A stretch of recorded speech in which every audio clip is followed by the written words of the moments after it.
दोस्तों, जिस भाई को खल बेचने में ज़्यादा परेशानी होता है, जिसका खल नहीं बिकता है और अगर बिकता भी है तो सही रेट नहीं मिलता है, तो कैसे हम अपने खल को बेचते हैं और कैसे उसमें प्रॉफिट निकालते हैं, सस्ता खल को बेच के भी अच्छा खासा मुनाफा कैसे निकालते हैं, वो सारी जानकारी जो है आज मैं आपको इस वीडियो के माध्यम से देने वाला हूँ। तो इस वीडियो को पूरा देखिएगा दोस्तों, और जो वाले चैनल पर नहीं है तो सब्सक्राइब जरूर कर लीजिएगा, क्योंकि इस तरह का वीडियो सिर्फ आपको हमारी चैनल पर देखने को मिलेगा। और साथ में बेल आइकन को जरूर प्रेस कर लीजिएगा, तभी जाके पूरी जानकारी आपको मिलता रहेगा।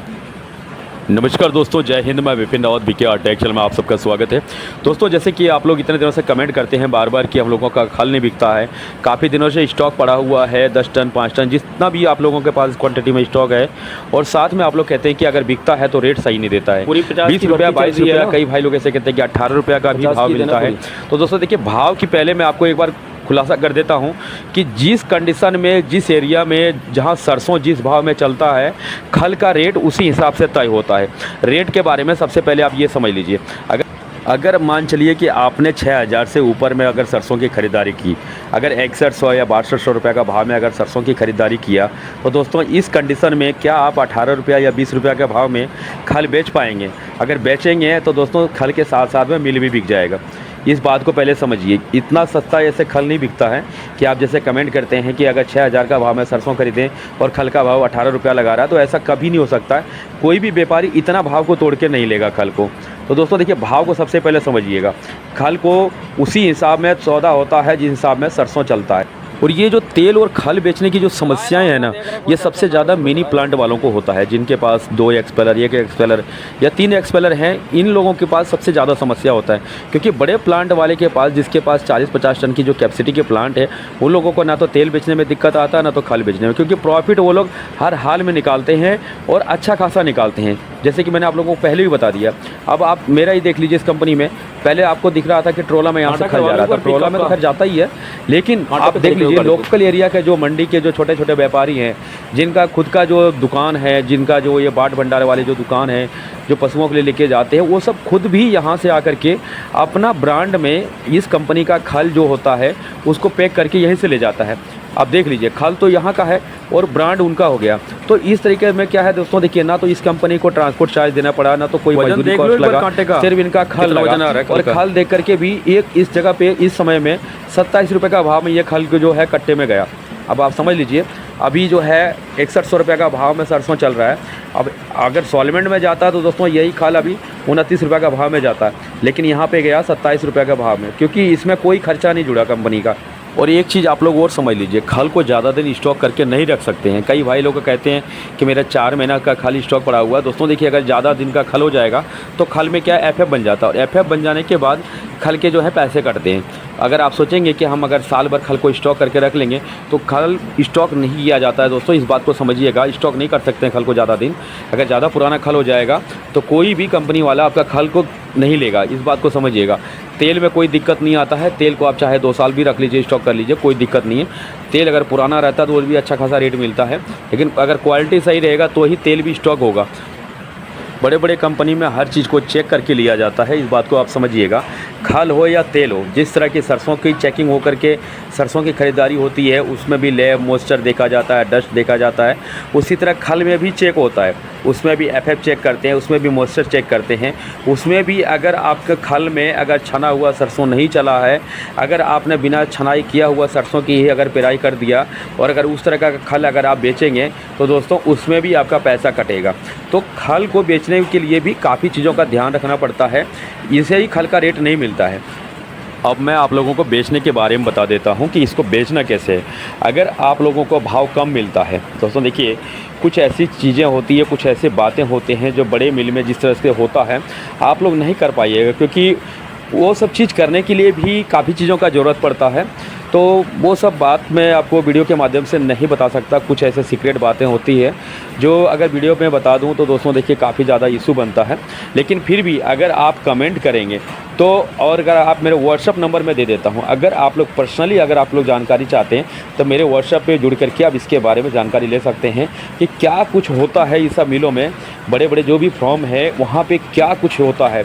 20% तक तो इन लोगों कंपनियों में तो मिलावट की छूट ही दिया हुआ रहता है गवर्नमेंट की तरफ से भी। अगर चेकिंग भी होगा ना तो 20% तक का तो मिलावट की छूट रहता है, उनमें कोई पकड़ धर नहीं होता है, कोई भी वहाँ रिस्क नहीं होता है कोई भी नहीं कुछ कह सकता, क्योंकि वो लोग बोल के मिलावट करते हैं 20% तक, 80% ही शुद्धता देता है तेल और खल में।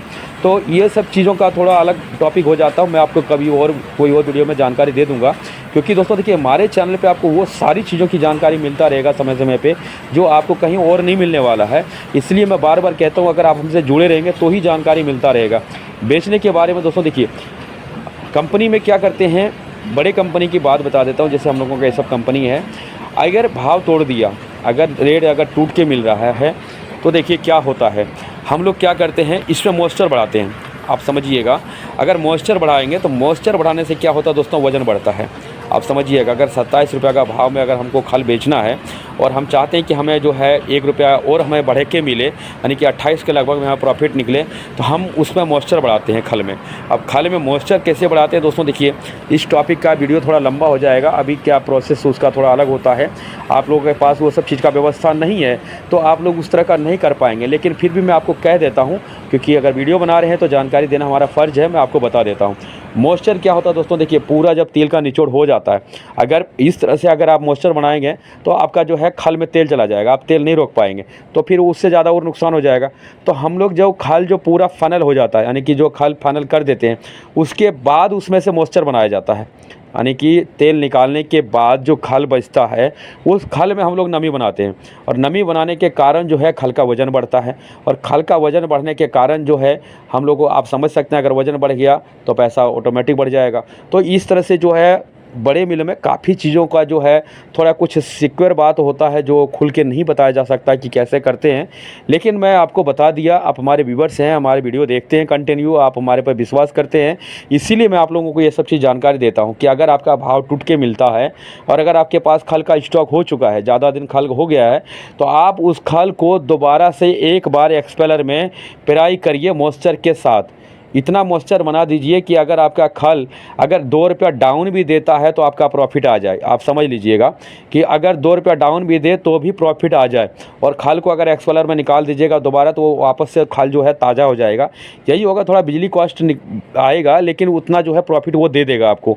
इतना तो तेल भी निकाल देगा, थोड़ा बहुत कचरा के सहारे भी निकलेगा तो भी निकल जाएगा, और साथ में जो है अगर मॉइस्चर बढ़ा दिया दोस्तों तो वज़न बढ़ेगा, वज़न बढ़ने के बाद जो है आपका पैसा बढ़ेगा। तो इस तरीके से जो है बड़े मिलों में कमाई होता है। और मैं आपको तेल के बारे में भी बता दूंगा कि तेल में भी दोस्तों देखिए मिलावट की जो बात है ना, उस टॉपिक का भी वीडियो हम बना देंगे चैनल पे, बहुत जल्द आप लोगों के पास आ जाएगा, जो क्या मिलावट कर सकते हैं और कैसे मिलाते हैं, कितना मिलाते हैं और उसकी छूट कैसे है। बड़े बड़े कंपनी में 20% तक मिलावट का छूट भी रहता है। आप लोगों को शायद ये सब चीज़ का मालूम नहीं है, क्योंकि आप लोगों वहाँ तक पहुँच ही नहीं पाए अभी तक, तो जानकारी क्या होगा। तो ईमानदारी का जो धंधा है ना, सिर्फ छोटे प्लांट वालों के पास ही है, बड़े कोई भी फर्म वाला ईमानदारी का धंधा नहीं करता है, ये बात आप समझ लीजिए। और इसीलिए ये लोग प्रॉफिट ज़्यादा कमाता है, क्योंकि कंपटीशन सबसे ज़्यादा है और क्वांटिटी ज़्यादा है, पैसे इनके पास, तो हर चीज़ इनके पास अवेलेबल है।